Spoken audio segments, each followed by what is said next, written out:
Go ahead and install this rear section. What I need to do is figure out where we're going to cut the foam padding in the back and this cloth. So I'm going to set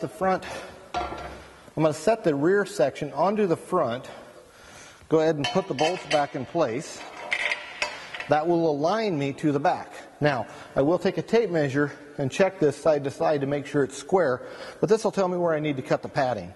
So we're actually going to cut the foam padding here, okay? And I'm going to cut from here to here.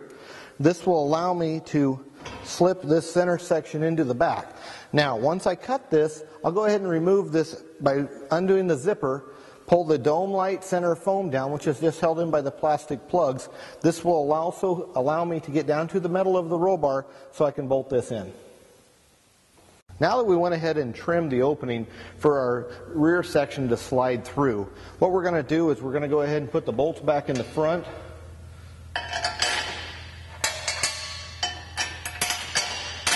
Okay, and we're going to go ahead and put the bolts in the rear. As I said earlier, sometimes these bolt holes are here and sometimes they're not both here. There's always one side is here.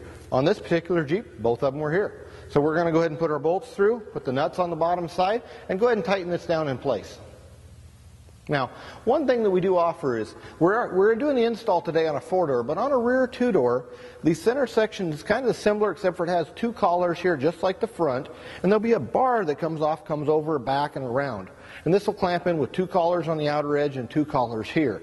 Now, something to keep in mind is square it all up with a tape measure before you tighten it all down. And another thing is on the 2-door with that rear center section and rear bar, is the rear bar does come out a little past the factory roll bar. Now, if you are running a soft top that follows the contour of the bar when you're folding it downward, you may need to release it where it pivots, lift it above that bar, and go ahead and fold it on down. Now we're using a 9/16 and a 7/32 Allen wrench to go ahead and tighten these down in place. After that, we'll go ahead and re-zip our foam covering up and go ahead and tighten the center ones on the front of this bar also.